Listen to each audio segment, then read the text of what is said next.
자, 오늘로써 이 누가복음 강해가 50번째 시간이 되었습니다. 거의 1년을 누가복음 말씀과 함께 진행해 왔습니다. 이제 예수님의 공생의 사역의 마지막 지점을 우리가 함께 나누면서 예수님의 교훈의 말씀을 우리 마음에 깊이 새기기를 원합니다.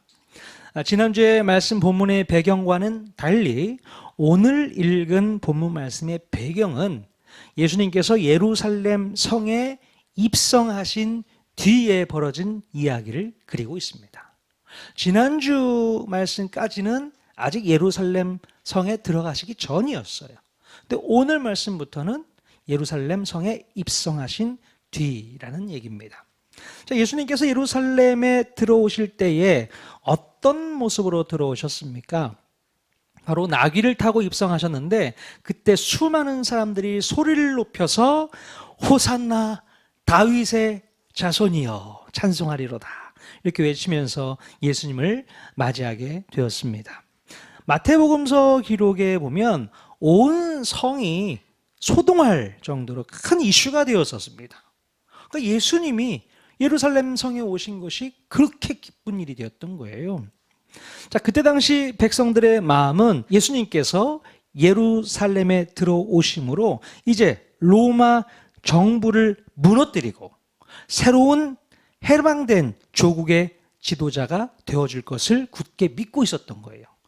그러니까 얼마나 환호성을 외치고 있었겠습니까? 이제 우리는 해방이다. 예수님이 우리의 해방자가 되어주신다.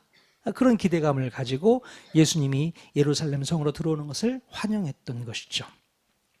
자, 그러니 그때 당시 이런 백성들의 반응을 보면서 누가 제일 마음이 불편하고 불안했을까요? 누가 마음이 불편하고 불안했을까요? 자, 물론 로마 제국의 지도부에서 이 반란의 움직임 때문에 마음이 불편해했을 것 같지만 오히려 정작 불편한 마음을 가졌던 사람들은 바로 유대교의 종교 지도자들이었어요. 예. 그들은 백성들의 마음이 온통 예수님께로 몰리는 것이 불편하게 느껴졌습니다. 예수님에게 자기들의 표심이 다 빼앗길까봐 걱정이 되었던 겁니다. 예. 그러니까 예수님이 다 인기를 독차지해 버리니까 우리는 뭔가 이런 생각을 하게 되는 거죠. 자, 그래서 종교 지도자들은 예수님이 예루살렘 성으로 들어온 이상 절호의 기회를 잡았다고 판단하고 예수님을 죽이기로 작정하고 모의하게 됩니다. 자, 그래서 결국 예수님께서는 예루살렘에 입성하신 뒤에 일주일도 채 못 되어서 십자가에 달리시게 되는 형을 받게 됩니다. 자, 이렇게 예수님께서 예루살렘에 들어오셔서 십자가에 달리시기 전까지 이 예수님과 종교 지도자들 사이에는 엄청난 기싸움이 전개되어지고 있습니다. 바로 이런 배경에서 오늘 읽은 본문의 비유의 말씀이 선포되어지고 있다. 이렇게 알고 읽어 나가시면 좋겠습니다. 자, 그렇다면 오늘 예수님께서 말씀하신 비유는 어떤 교훈을 주시기 위해 해주신 비유의 말씀일까? 누가복음 20장 9절 말씀 같이 한 번 더 읽겠습니다. 시작. 그가 또 이 비유로 백성에게 말씀하시기 시작하시니라. 한 사람이 포도원을 만들어 농부들에게 새로 주고 타국에 가서 오래 있다가 네, 한 사람이 직접 포도원을 만들어 놓고 그 포도원을 농부들에게 새로 주고 타국으로 떠나게 됩니다. 자, 예수님 당시에는 실제로 이런 일들이 많이 있었다고 해요. 예. 돈 많은 외국인 지주나 또는 외국에 사는 디아스포라 유대인들인데 유대 땅에 살지 못하고 여러 나라에 흩어져 사는 돈 많은 디아스포라 유대인들이 바로 유대 땅에 땅을 사두는 거죠. 그래서 자기 땅에 소장인을 두고 수확의 일부를 상납받는 형태로 농장을 경영하는 그런 사례가 많이 있었습니다. 자, 그런데 예수님의 비유의 말씀을 들어보면 좀 심각한 상황이 벌어지게 됩니다. 자, 누가복음 20장 10절 말씀 또 읽겠습니다. 시작. 때가 이름에 포도원 소출 얼마를 바치게 하려고 한 종을 농부들에게 보내니 농부들이 종을 몹시 때리고 거저 보내었거늘. 네. 자, 이제 때가 되어서 포도원 수출의 일정 양을 상납받기 위해서 포도원 주인이 자기 종을 농부들에게 보내게 됩니다. 자, 그런데 어떤 일이 벌어지게 됩니까? 농부들이요, 그 주인이 보낸 종을 때려서 거저 보내게 되는 거예요. 이 말도 안 되는 일이 벌어졌습니다. 당연히 농부들은 포도원의 소출 일부를 주인의 종에게 들려보내야 마땅한데 오히려 주인이 보낸 종을 때려서 보냈다는 거예요. 이야. 자, 그들의 행동은 주인에게 상납금을 주지 않겠다는 의도로 보여집니다. 야, 우리가 애써서 수확한 이 수확물을 주인에게 줄 수 없다. 우리가 다 먹어버리자. 그런 의도잖아요. 예. 자, 그러자 주인은 어떤 태도를 취했습니까? 다시 다른 종을 보내게 되는데 그때도 이 농부들은 그 종을 몹시 때리고 능욕하고 거저 보내게 됩니다. 자, 포도원 주인은 세 번째도 또 동일하게 종을 보내게 되는데 마찬가지로 농부들은 그 종을 상하게 하고 내쫓아 버리게 되는 것이죠. 자, 여러분, 이쯤 되면 이 포도원 주인이 어떻게 하는 것이 맞을까요? 어떻게 해야 되는 겁니까? 뭐 공권력을 동원해서라도 소작 농들을 모조리 물리치고 계약을 파기해야 되는 거 아니겠습니까? 여러분이 주인이라고 생각해 보세요. 건물주라고 한번 생각해 보세요. 근데 세입자가 월세를 안 내네? 월세를 받으러 왔더니 월세는 뭐하고 막 쫓아내고 때리고 그런다 한번 생각해 보십시오. 집주인이 가만히 있겠습니까? 나가시오! 내쫓아 버리지 않을까요? 그 당연한 것 같아요. 자, 그런데 이 포도원 주인은 매우 놀라운 결정을 또 내리게 됩니다. 13절 말씀 같이 읽겠습니다. 시작.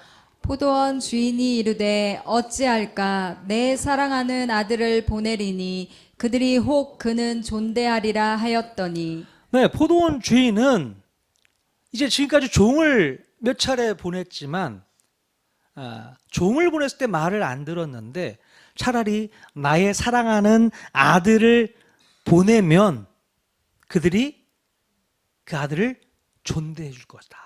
이렇게 생각을 한 겁니다. 그래서 자기 아들을, 사랑하는 자기 아들을 악한 농부들에게 보내게 됩니다. 자, 결과는 어떻게 되었을까요? 악한 농부들은 그 주인의 아들을 보고서 그를 존대해 주었을까요? 네, 천만의 말씀이죠. 오히려 기회는 이때다 싶어서 그 아들을 포도원 밖으로 내쫓아서 죽이게 됩니다. 자, 이제 포도원의 소작 농부들은 그 땅을 자기네들이 인수하게 되리라 생각해서 포도원 상속자 아들을 죽인 뒤에 파티라도 벌였을지 모르겠어요. 자, 그런 상황에서 이제 포도원 주인은 마지막으로 어떤 태도를 취했을까요? 16절 말씀 같이 또 읽겠습니다. 시작. 와서 그 농부들을 진멸하고 포도원을 다른 사람들에게 주리라 하시니. 네, 결국 포도원 주인은 그 악한 농부들을 다 진멸하고 그 포도원을 다른 사람들에게 맡기는 것으로 이 비유는 끝이 나게 됩니다. 자, 이 비유의 내용을 듣고 보니까 이게 무슨 뜻이구나 이해가 되십니까? 예, 무엇을 비유하고 있구나 생각이 되셔야 돼요. 그리고 예수님의 이 비유 말씀은요, 무슨 의미를 담고 있는지 우리가 깨달을 수 있게 되는데요. 하나하나 해석해 보면 여기에 나오는 포도원 주인은 누구를 의미할까요? 하나님을 의미합니다. 예. 포도원 주인은 하나님을 의미합니다. 자, 그리고 포도원은 하나님의 백성들인 이스라엘을 의미합니다. 포도원. 자, 그러면 포도원 경작을 맡은 소작농들은 누구일까요? 예, 유대의 종교 지도자들입니다. 또한 주인이 보냈던 종들은 누구일까요? 몇 차례 걸쳐서 종을 보냈잖아요. 그들은 누구일까요? 예, 바로 하나님께서 보내신 선지자들을 의미합니다. 그리고 마지막으로 주인이 보냈던 아들은 누굽니까? 예수 그리스도. 자, 그렇게 그림이 그려져야 되는 거예요. 이 비유의 말씀은 너무나도 명확하고 분명한 해석을 할 수 있게 됩니다. 바로 하나님께서는 이스라엘 백성들을 유대의 종교 지도자들에게 맡겨 주셨지만 그들은 종교적 기득권만을 유지하려고 한 채 맡겨진 사명을 저버렸으므로 결국에는 심판하시게 된다는 메시지를 전하게 됩니다. 자, 이 비유의 말씀을 듣고 있던 유대 종교 지도자들이 있었다면 그들 마음이 뜨끔했을 것입니다. 아, 어떻게 전 양반이 내 마음을, 우리의 마음을 그렇게 꿰뚫어 보고 있지? 이런 생각을 하지 않았을까 싶어요. 자, 하나님께서는 이스라엘 백성들을 위해서 수많은 선지자들을 보내오셨어요. 구약 성경에도 보면 많은 선지자들이 있지 않습니까? 하지만 악한 종교 지도자들은 선지자들을 외면했고 심지어 하나님의 아들이신 예수 그리스도까지 제거하기 위해서 혈안이 되어 있었습니다. 여러분, 도대체 이 소장농에 비유되고 있는 종교 지도자들은 무슨 이유 때문에 하나님의 종들을 죽이고 심지어 그 아들 예수님까지 십자가에 못 박았을까요? 왜 그런 겁니까? 자, 그들은요, 누구보다도 충분히 하나님의 은혜를 받은 사람들이었잖아요. 얼마나 많은 하나님의 은혜를 받았던 사람이었습니까? 큰 은혜를 그렇게 받았음에도 불구하고 그들은 주인의 것을 탐하는 악한 욕심이 발동하게 되었던 거예요. 네. 즉, 주인의 것조차도 내 것으로 삼으려는 못된 심보가 그들 마음에 작동하게 되었던 것입니다.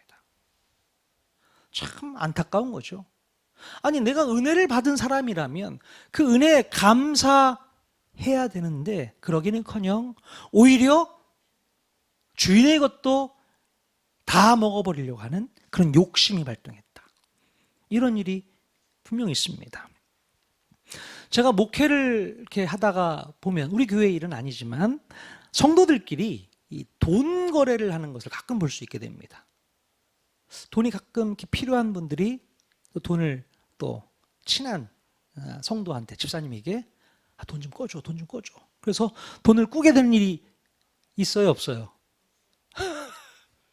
가끔 또 있더라고요. 급하니까 돈을 꿔달라고 하는 사례가 있습니다. 그런데 돈을 빌려준 사람이 큰 상처를 받는 경우가 되게 많아요. 어떤 일 때문에 그런가 해서 보면, 그러니까 어렵다고 해서 돈을 빌려줬잖아요.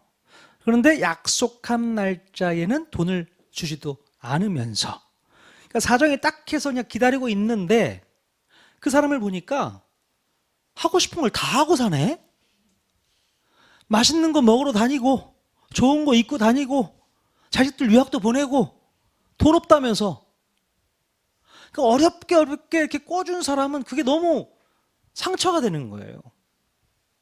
나는 안 먹고 안 입고 안 놀러 가고 모아놓았던 돈인데 그거를 빌려달라고 해서 빌려줬는데 이 사람은 전혀 갚을 생각도 안 하고 할 거 다 하고, 좀만 기다려, 내가 형편이 어려워, 그러면서 맛있는 거 먹고 놀러 다니고 이런 일이 있다는 거예요. 왜 안 갚아요?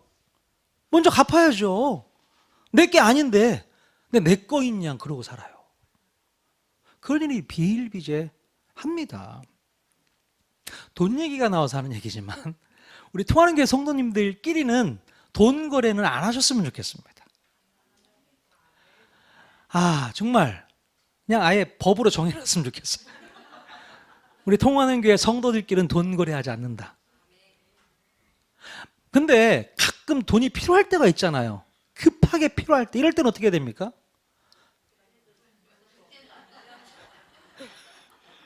만약에 누구한테 이제 빌리게 된다 하면은 저한테 먼저 허락을 받고 빌리세요. 목사님, 제가 이러이러해서 이렇게 빌려도 되겠습니까? 허락을 받고 하는 게 좋을 것 같습니다. 그리고 빌려주는 사람은요, 받을 것을 생각하지 말고 아예 안 갚으면 줘버린다 생각하고 이렇게 빌려주는 게 좋을 것 같습니다. 제 경험이 있어서 하는 소리예요. 어떤 젊은 친구가 어떤 집사님의 아들인데 저한테 돈을 꿔달라고 전화가 왔어요. 뭐 얼마 되지도 않아요. 한 25만 원인가? 그 돈이 없어가지고 저한테 빌려달라는 겁니다. 아, 그래, 알았어, 형제, 내가 빌려줄게. 그래서 이제 보내줬어요. 언제까지 이제 갚겠다고 해놓고서. 근데 그 날짜가 지났는데 안 들어오는 거예요, 계좌에. 전화를 했어요. 전화가 안 받아. 카톡을 했어요. 카톡 확인을 안 하네? 속이 상하는 거야. 얼마 되지 않은 돈 때문이 아니고 그 형제의 관계가 깨져버린다는 말이죠.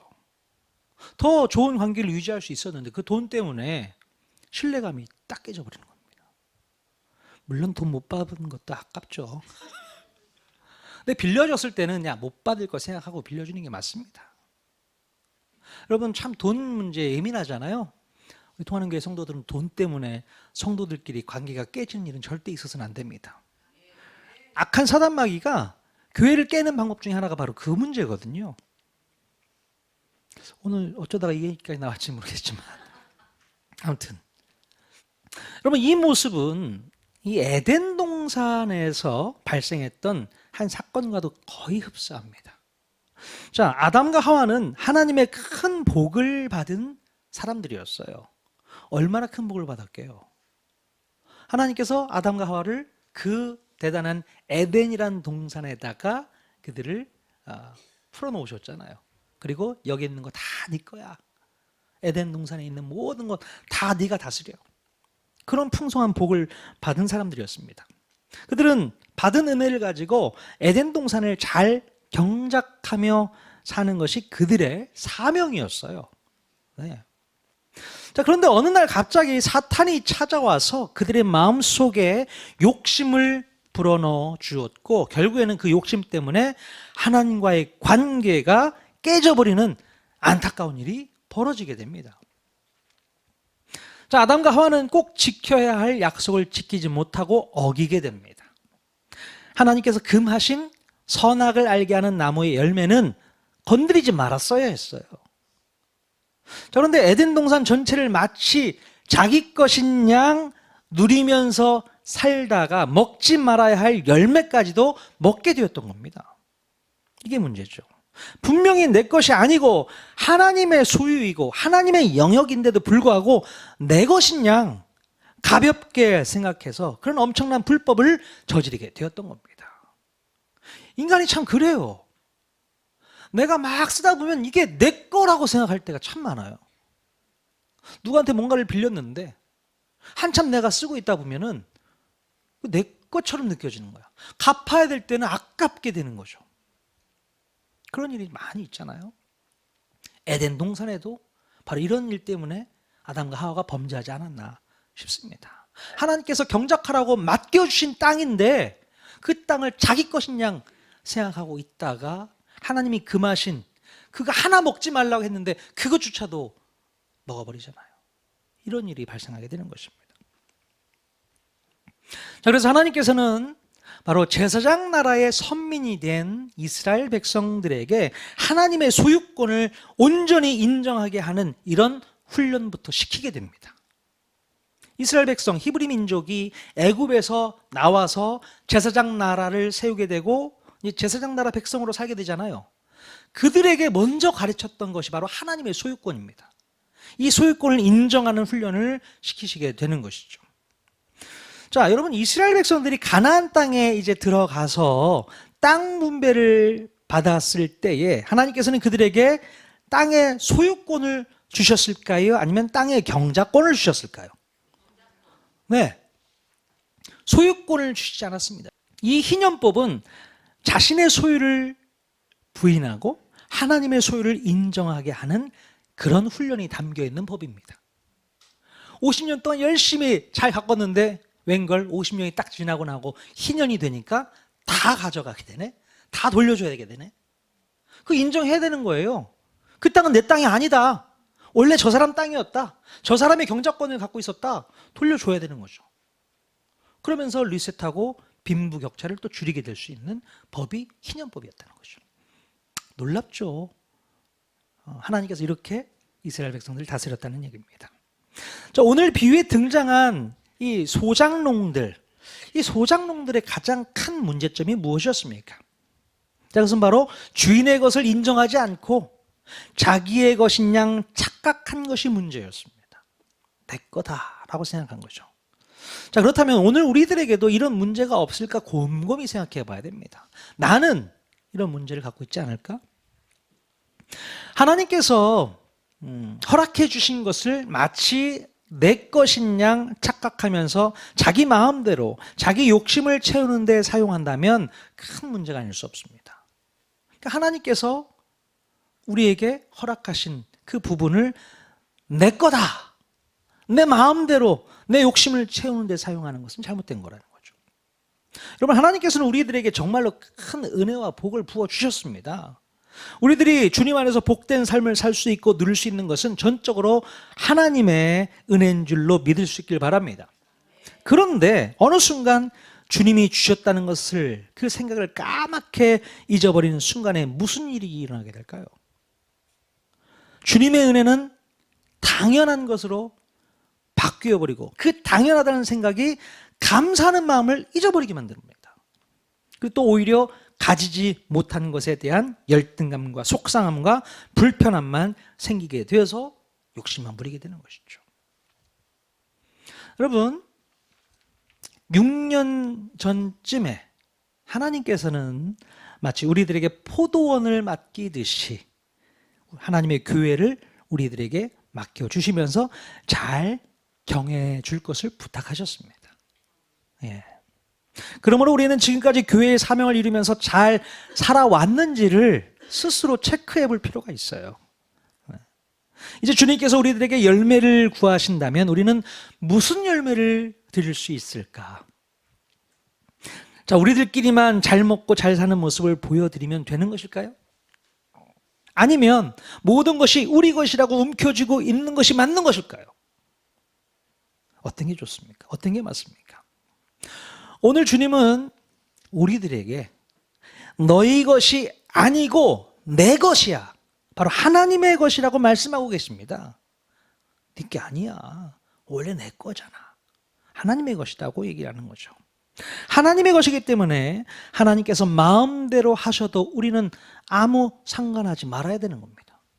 하나님께서 하시겠다는데 우리는 아무 상관할 일이 아닌 것이죠. 그리고 이 교회는 하나님의 것이기 때문에 그 어떤 어려운 문제조차도 다 주님의 몫임을 기억해야 됩니다. 이 교회에 여러 가지 문제가 생길 수 있잖아요. 이 문제조차도 하나님의 것이다라고 우리는 인식해야 되는 겁니다. 자, 그러니 교회에 경제적인 문제가 발생해도 우리가 걱정할 문제가 아닌 거예요. 예, 그것조차도 하나님의 것이고 하나님께서 하나님의 방법으로 처리하실 것이기 때문에 그렇습니다. 여러분 믿습니까? 자, 그런데 문제는 우리가 경작해온 이 교회를 내 것이라고 소유권을 주장하면 문제가 됩니다. 내가 이 교회의 목사이고 또 사모니까 내 마음대로 주무를 수 있다 생각하면 우리 주님께서는 그런 못된 목사와 사모를 한순간에 날려버릴 겁니다. 네. 내가 이 교회에 오래된 집사니까 성도로부터 인정받는 것이 당연하고 목소리를 높이는 것이 당연하고 기득권 세력으로서 고집을 피운 것이 당연하다고 생각하는 순간 우리 하나님께서는 그 사람을 한순간에 날려버릴 겁니다. 날려버린다는 표현이 좀 완곡한 표현이죠. 여러분, 늘 우리가 경각심을 가져야 할 부분이 여기에 있습니다. 바로 우리가 주인이 되기 위해서 진짜 주인 되신 하나님을 대적하는 자리에 서 있게 되는 것, 이게 문제인 거예요. 물론 우리가 어떻게 하나님을 대적할 수 있겠습니까? 하지만 하나님의 말씀을 불순종하고 하나님의 뜻을 거스르고 자기 뜻대로 살게 된다면 그것은 바로 하나님을 대적하는 행동이라고 말할 수 있는 겁니다. 아니, 우리가 어떻게 하나님을 대적해? 말은 그렇게 하지만 가만 보면 하나님을 대적하는 자리에 있을 때가 많이 있다는 거죠. 하나님의 말씀을 거역하고 불순종하고 자기 뜻대로 살고 자기 마음대로 살고, 이건 하나님의 뜻을 거역하는 거고 불순종하는 거잖아요.